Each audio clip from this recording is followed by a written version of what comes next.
Primera pauta.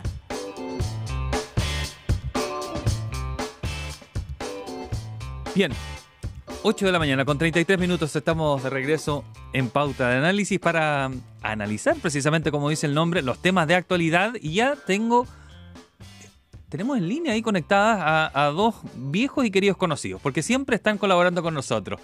Una de ellas... ¿Cómo que viejo? No, en el tiempo, muy joven, quien la puede ver ahí, a Pirina Ferretti, que la escucha, directora ejecutiva Nuevo 21. Hace tiempo que no te tenía con nosotros. Pirina, ¿cómo estás? Qué gusto que hayas podido colaborarnos hoy. Un saludo Hola para Gerardo, sí, tanto tiempo. Bueno, comenzar este día con ese piropo me parece estupendo. ti. Una vieja amiga de la radio. Y Rodrigo Arellano, vicedecano en la Facultad de Gobierno de la UDD, también está con nosotros. ¿Cómo estás, Rodrigo? Un abrazo para ti. Un abrazo grande, Gerardo, de tanto tiempo, y efectivamente sí, ha pasado su tiempo. Muy buenos días, Pirina, y muy buenos días también a todos los auditores de Radio Pauta. Oye, yo sé que habíamos planificado algunas cosas para temas que vamos a hablar, pero estaba viendo algo que tuvimos una entrevista ayer en la tarde en Pauta Final con la ministra subrogante de Educación, Alejandra Ratia, y nos decía que con respecto a los temas que preocupan para la cartera, que se va a comenzar a tiempo, dice, en la región de Valparaíso por los mega incendios que pretenden empezar a tiempo. Hay riesgo en Atacama. Los profesores dicen que podrían paralizarse de nuevo porque las obras no se hicieron. Ella dice que eran obras en etapas y esas etapas se han ido cumpliendo según ella. Algunos apoderados ya en la zona dicen que en sus colegios no ha habido trabajos. ¿Qué tan preocupante les parece el tema y que esperan se logre para poder no ver interrumpidas las clases? Que asumo en eso estamos todos de acuerdo. Pirina, comienzo contigo. A ver, sí, voy a tomar algo también de la zona. Yo soy originaria de Quilpué. Sí, vivo en Valparaíso, pero viví toda mi vida en Quilpué, y me parece que todos los esfuerzos que se están haciendo y que se hagan para asegurar el comienzo de las clases son, digamos, debieran ser y son una de las prioridades más importantes, no solo porque las escuelas son un lugar donde los niños, las niñas y los jóvenes se educan, cuestión que ya sabemos, digamos, la relevancia que tiene no perder clases, que los niños asistan a clases. Estamos en medio de una crisis de asistencia, ¿cierto? Dificultades en la retención de los estudiantes, en la asistencia de los estudiantes, pero también las escuelas son lugares de contención emocional, y también son lugares donde los niños y los jóvenes comen, de alimentación. Entonces eso es fundamental. Y el caso de Atacama es preocupante. Yo entiendo que el gobierno ha hecho y está haciendo todos los esfuerzos para que las clases comiencen cuando tienen que comenzar. Efectivamente, escuché esa entrevista. También uno puede entender que las obras y que los avances sean por etapas, pero eso debiera contemplar que la prioridad es que las clases puedan comenzar cuando están planificadas. Ahora, conozco los mismos antecedentes que se han conocido por la prensa, digamos, entonces, claro, más o menos eso es lo que puedo señalar al respecto. Rodrigo Arellano.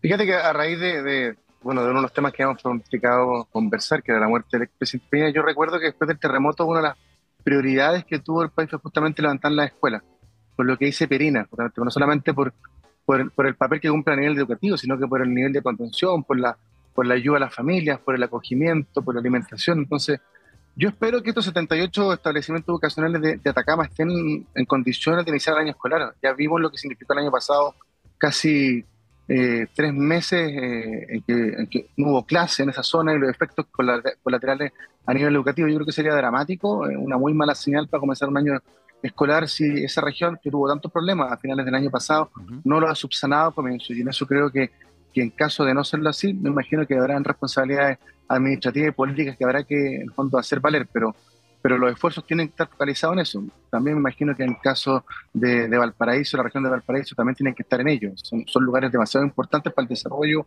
humano de quienes se han visto afectados por estas tragedias. Estaba conversando antes de hablar con ustedes con Guillermo Ramírez, el diputado de la UDI, y resaltaba él la gestión como legado de Sebastián Piñera. Decía él que ese punto resaltaba versus, por ejemplo, lo que está ocurriendo ahora con los incendios, con la educación y otras materias, que la gestión de Sebastián Piñera, mal que mal, era como lo destacable, ¿no? De responder rápido, que tú estás mencionando, Rodrigo. Pero eso en medio de ciertos cuestionamientos que han existido también dentro de su propio sector. Manuel José Sandón, que dijo que no había que sacralizar lo que hizo Piñera, o Carlos Larraín, que también moderaba las expectativas y decía que era una postura transaccional que había tenido Piñera en la forma de actuar, que creía que no iba a perdurar en el tiempo, es decir, que el piñerismo no iba a perdurar en el tiempo. Guillermo Ramírez lo cuestionó, consideró de muy mal gusto ese tipo de crítica. A 14 días dijo del fallecimiento del expresidente en un accidente aéreo. Pirina, ¿qué te parece si es que se puede hablar de legado, si algún tipo de sello que haya podido dejar o no? Por el contrario, ¿coincides con quienes han cuestionado lo que él dejó en sus administraciones? Yo creo que las entrevistas del fin de semana, que son las que estamos comentando hoy, la de Manuel José Osandón, Marcela Cubillos es la que plantea el tema de la gestión como un legado también en entrevistas del fin de semana, y Larraín que plantea esto del piñerismo como una identidad transaccional. Yo creo que lo que revelan son las propias tensiones al interior de la derecha, tensiones que la figura de Piñera despierta, porque efectivamente la trágica muerte del expresidente y también el momento político, donde la derecha está jugándose una posibilidad de unidad de su sector, que también es muy complicada para la democracia, no solo para la derecha. Me parece que expresan esas tensiones. Piñera tuvo mucha oposición dentro de la derecha. No olvidemos las reacciones cuando promulga, no sé, el matrimonio igualitario, la ley de identidad de género. No trataron de gobernar con las ideas de la izquierda, de renunciar a la identidad de la derecha. Republicanos planteó en algún momento que era el peor gobierno que habíamos tenido en Chile. La verdad que los dardos que recibió Piñera de su propio sector distan mucho de ser suaves, y estas tensiones lo revelan. Ahora, la entrevista de Osandón, la verdad, y sus reacciones revelan que estamos en una política y en un ambiente donde de las declaraciones de alguien se toman simplemente cuñas. Pero si uno lee la entrevista completa, es una entrevista bastante ponderada y honesta, y esa frase se toma y con eso se arma todo un cuento que en realidad no tiene mucho sentido. Lo que sí tiene sentido es revelar que Piñera representó por una parte una derecha que intentó ser una derecha no pinochetista, agrupar al mundo no pinochetista de la derecha, y yo creo que en eso, mirado a la distancia, avanzó mucho más en su primer gobierno. En el segundo gobierno y ya en el momento que estamos ahora, yo creo que esa política fracasó o está muy cercana a fracasar, cuando el propio expresidente Piñera llama a una unidad que vaya desde republicanos hasta la centroderecha. Yo creo que eso es un fracaso de un intento de construir una centroderecha con identidad, una centroderecha liberal y democrática. Creo que ese proyecto fracasa cada vez que la llamada centroderecha se ha plegado detrás de republicanos, ya sea para votar a favor en el último proyecto constitucional o para ir en listas juntos de elecciones. Si uno mira, voy a poner solo un ejemplo, lo que está pasando ahora en Alemania. A mí no me gusta el nombre que le dan, pero le llaman cordón sanitario. No me gusta porque es demasiado, digamos, médico y como si fueran una peste los otros, pero el cordón sanitario a la ultraderecha, es decir, una alianza de los sectores democráticos que impide alianzas con la ultraderecha. Y en eso está desde la CDU, o sea, la centroderecha de Merkel, hasta la izquierda en Alemania. No tenemos esa centroderecha en Chile. Tenemos una centroderecha, y el propio expresidente Piñera lo planteó, que está planteando una unidad con la ultraderecha chilena. Entonces, eso me parece que es lo problemático. Creo que ese proyecto de Piñera, que era algo interesante, de una derecha no pinochetista, se ha debilitado sensiblemente con el tiempo, y eso me parece preocupante, y yo creo que es algo que vale la pena hablar a propósito de su muerte. ¿Es posible un piñerismo? ¿Qué sería el piñerismo? Si el piñerismo fuera una derecha no pinochetista, me parecería interesante. Pero si no, creo que nos pone en un problema para el presente y para el futuro. Rodrigo Arellano, ¿cómo ves tú lo que ha sido lo posterior al fallecimiento del expresidente Sebastián Piñera, el posible legado, el piñerismo y los ciertos cuestionamientos? Carlos Larraín fue quizás más preciso aún en sus palabras que lo que había dicho Manuel José Osandón cuando él habla que era una postura transaccional, que el piñerismo le veía poco futuro. Fíjate, Gerardo, que yo creo que la muerte del expresidente Piñera, de alguna otra forma ha reconfigurado un poco la mirada, que creo que histórica, que vamos a tener de sus dos gobiernos, que yo coincido en algo ahí con lo que establecía en la columna en el Mercurio Marcela Cubillos, que la gestión había sido uno de los puntos quizás más destacables de ambos gobiernos. Piñera sin duda, y son todos los presidentes. Son gobiernos que tienen luces y sombras, son gobiernos que tienen aciertos y desaciertos.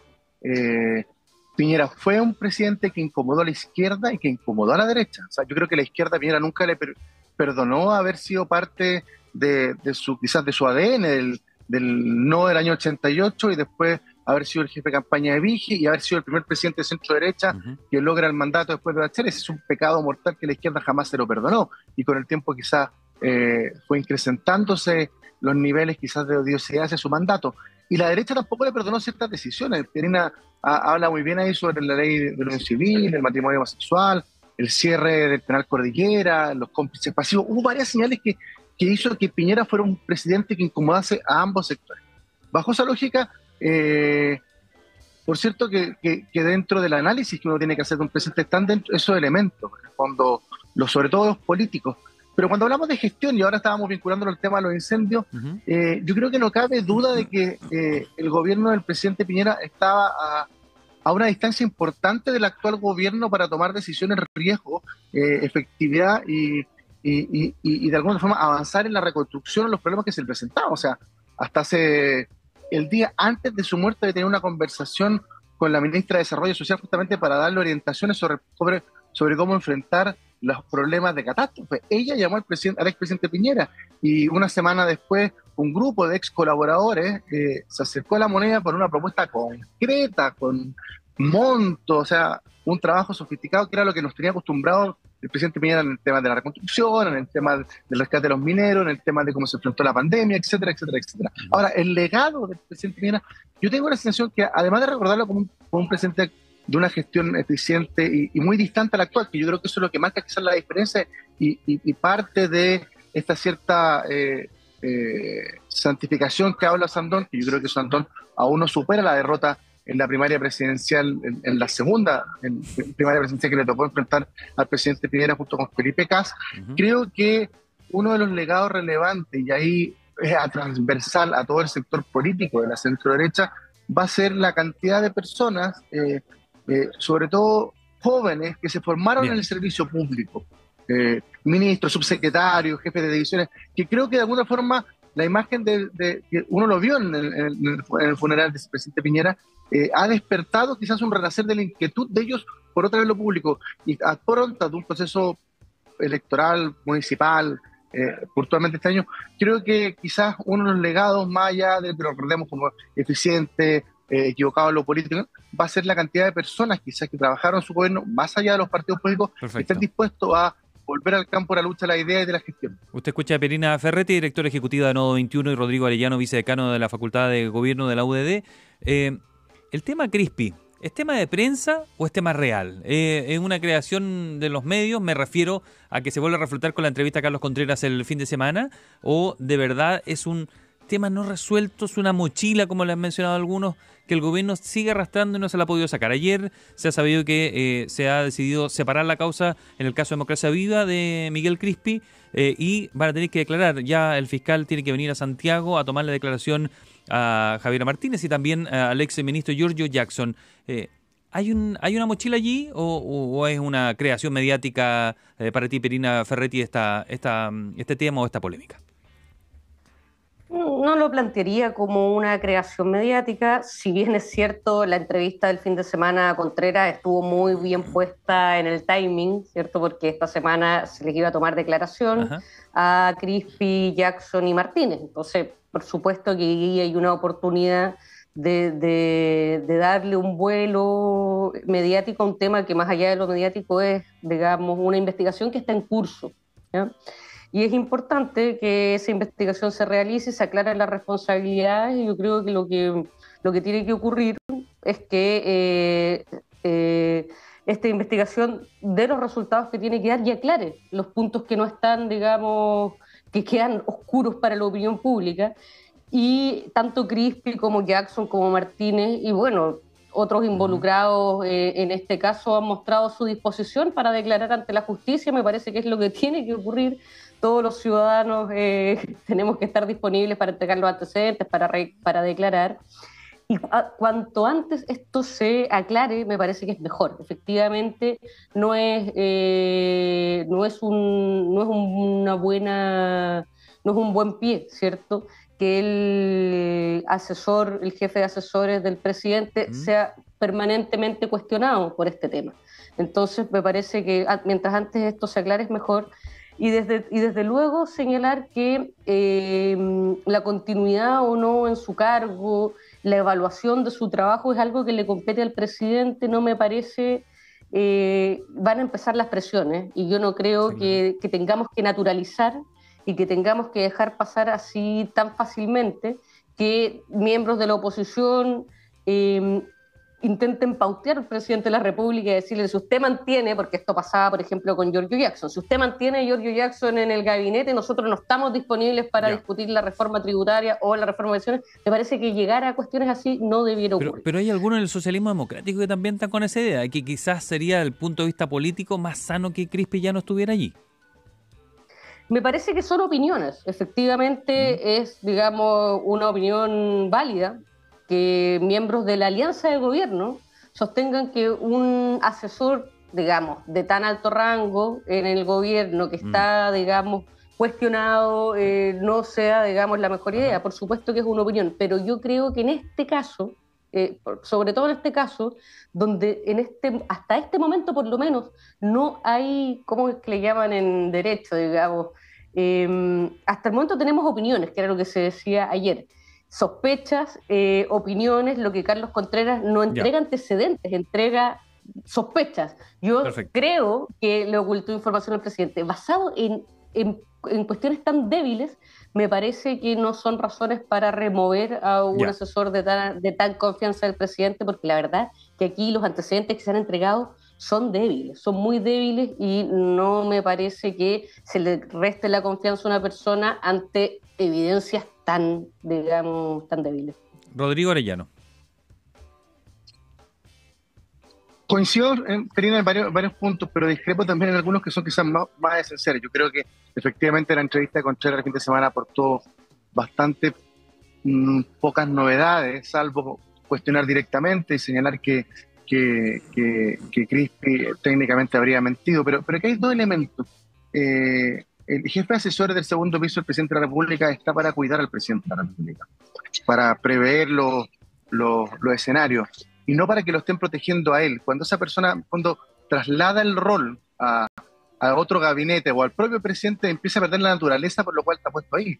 Y yo lo he visto que en el último tiempo, más que preocuparse de la figura del presidente o defender al presidente o prever qué le puede pasar al presidente, tenemos un gabinete y un presidente que está defendiendo a sus jefes asesores y previendo que le pueda pasar. Eso es lo que estamos viendo en La Moneda hoy, que está previendo los escenarios que puedan suceder en torno a las declaraciones de Crispi durante esta semana en el Poder de Justicia. Entonces ahí se empieza a transformar una especie de piedra de zapato en la figura de Crispi para el gobierno.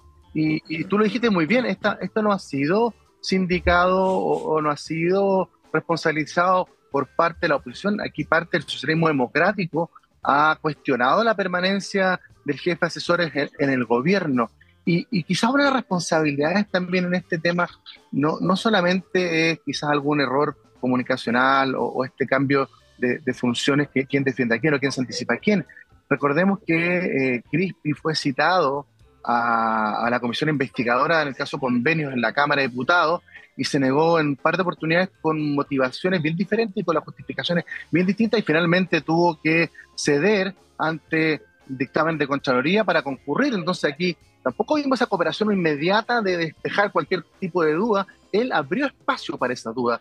Él cometió errores iniciales que hoy de alguna otra forma han ido cuestionando en el tiempo la figura, y yo creo que parte del cuestionamiento que hiciste hoy al jefe de asesores va por la lógica de haber creado un manto de duda en el comienzo de esta situación y no haber concurrido de forma inmediata al Congreso cuando se lo citó a la comisión investigadora. Entonces aquí hay errores también por parte de él. Pierina, ¿quieres agregar algo de eso? Yo escuché hace poco la declaración de Miguel Crispi cuando asistió a la comisión investigadora, Y él explicó, me parece de manera bastante clara, por qué no asistió inmediatamente y lo delicado de su rol como asesor directo del presidente de la República, y el tema ahí de también no solo cuestiones de confianza de las conversaciones que él mantiene con el presidente, sino cuestiones que tienen que ser motivo de reserva, y él explica ahí por qué, digamos, no acude inmediatamente y me parece que no hay en su actitud una decisión de no colaborar. Pero yo coincido con Rodrigo que esa demora en la asistencia a esa comisión, no, claro, siembra un manto de dudas que es innecesario. Creo que eso hubiera sido evitable, ¿cierto? Por más de que las razones que él expuso sean comprensibles, pero ya eso no queda en la opinión pública, ¿cierto? Las razones que estén de fondo, y lo que queda es que hubo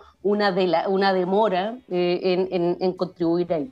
Ahora, yo creo que lo más importante de este caso, que es un caso grave, yo reconozco, todos reconocemos que esto le ha hecho mucho mal a una política que ya está debilitada, que acrecienta la desconfianza de la ciudadanía en la política. Esto es grave, por lo tanto lo importante es que se aclare. Aquí lo que está en duda es si se le ocultó información al presidente de la República, cuándo se enteraron las autoridades, qué es lo que no se hizo, que se tendría que haber hecho, a quién corresponden esas responsabilidades.